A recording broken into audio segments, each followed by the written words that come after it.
In what movie did you like the bad guy more than the good guy? Emperor's New Groove, Isma and Krank. They're entertaining to watch until today. The poison. The poison for Cusco. The poison chosen specifically to kill Cusco. Cusco's poison. You know, in my defense, your poisons all look alike. Pull the lever, Krank. Wrong lever. Why do we even have that lever?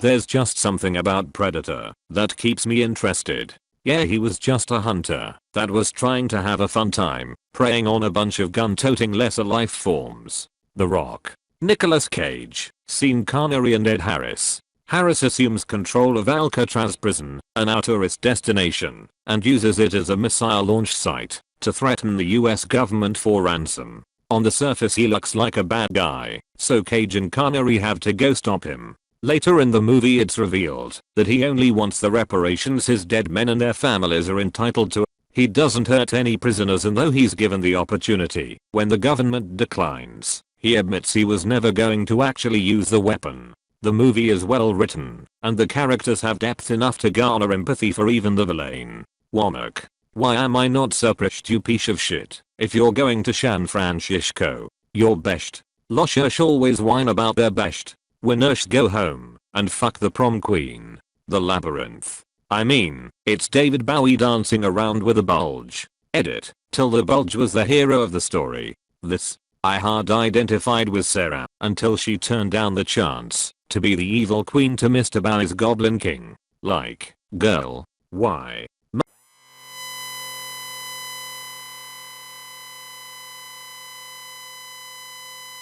Muppet Treasure Island. Come on.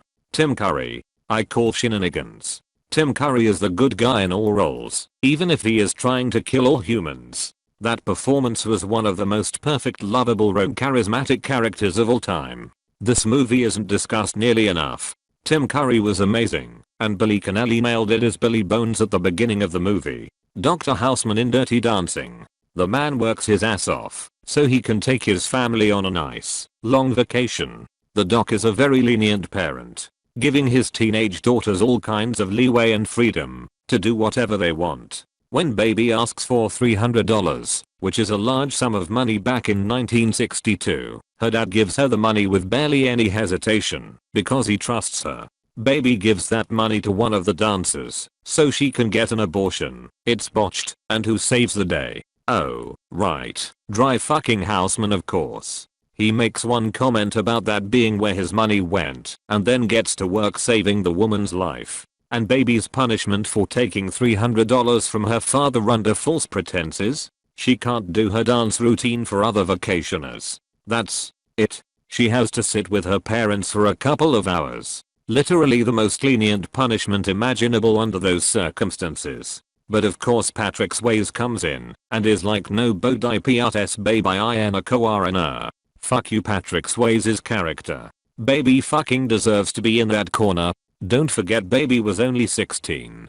Damn right he was allowed to be annoyed his daughter was being porked by a much older Swayze and wanted to protect her. While he may not have knocked up Penny, he definitely had a fair few notches on his bedpost. He slept with a woman who wore rusting diamonds in his pocket, essentially a prostitute. He didn't want her to throw her life away for some leather-wearing dancing pervert. Some leather-wearing dancing pervert. This was a hilarious description of Swayze's character. Well, I rewatched that movie recently and basically it came off that Swayze's character was being victimized for himself, but they didn't have a way to talk about it back then. The heavy implications for his job being that he had to have sex with the rich wives with lessons as a pretense. I rooted for Jared Butler's character Clyde Sheldon in Law-Abiding Citizen. I'm amazed how long I had to scroll down to finally find mention of this movie. I completely agree. I wanted Jared Butler's character to win. Same here. I was so pissed when Jamie Foxx's character won, mainly because it was his character that denied Jared Butler's character the proper justice for his family's death through the legal means in the first place.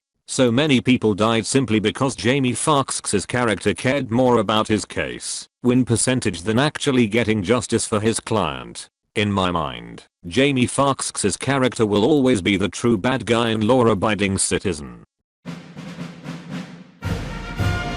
Mr. Mosby, I mean seriously, you're head of a 5-star hotel and all of a sudden some twins fuck everything up. I'm 20 and can already sympathize. As a 7-year-old I always saw Mr. Mosby as the villain and bad guy. As a 20-year-old I realized he was the only sane person on that show. Why don't we put on some Radio Who? Would you like AMMM or FMMM? I like bad guys who have legit reasons. Clue from Tron Legacy was instructed to make the perfect system, but he took it a little too seriously. He was just doing his job to make it a perfect world. HAL 9000 from 2001 Space Odyssey is another good one. He wasn't evil, he was just given conflicting programming. Technically, the conflicting programming is not explained in the movie, but in the sequel right.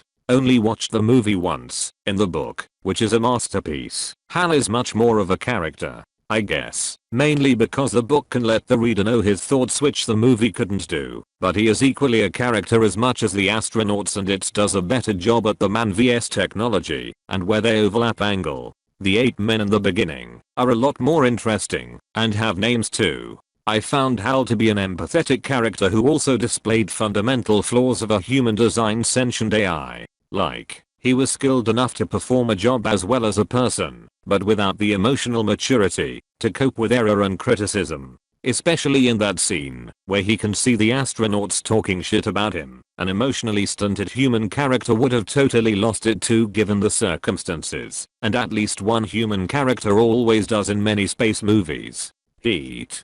De Niro, Pacino, don't let yourself get attached to anything you are not willing to walk out on in 30 seconds flat, if you feel the heat around the corner. Agreed, though you could make an argument for Waingro being the actual antagonist for both. Fuck Waingro. Waingro is the agent of fate. That whole movie is full of characters who have externalized their locus of control. I do what I do best, I take scores, you do what you do best. Take down guys like me.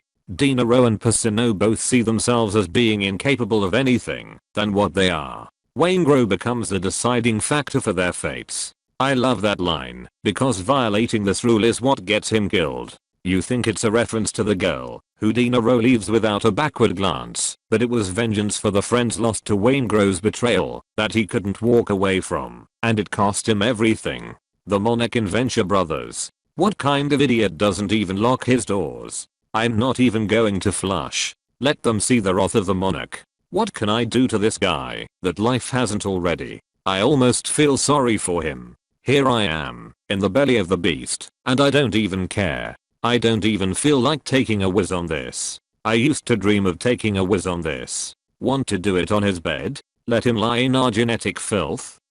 Is that the guy from Depeche Mode?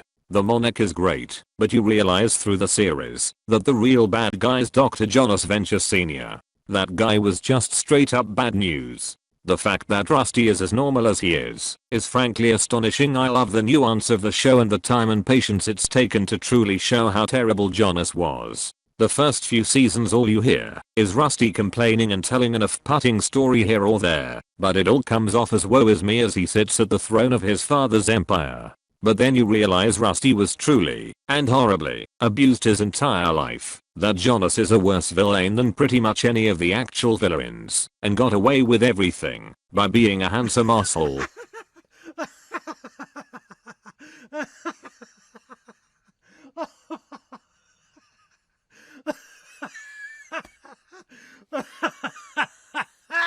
Kung Fu Panda 2. I like cold calculating villains who don't need to be ultra strong or puppet masters to prove that they're a real threat. Shen was really interesting because he was smart in his strategy, and especially when he tries to stop his fate, but everything he does only seals it. Shen was honestly one of, if not the most intimidating animated villains around. You know what he could do, you know what he would do to get what he wants. Everything about him is just top notch. His design, his motives, his fighting style, everything. He's also one of the few who's insane, but not in an exaggerated or overdone way. Think of him like President Snow in Hunger Games basically. Gary Oldman really did brilliant work on that character. It was perfect casting. He made him sound sophisticated, like you can believe he would be able to build up the following that he did with the wolves, but at the same time you get that hint that he is intensely paranoid and growing more so until the very end.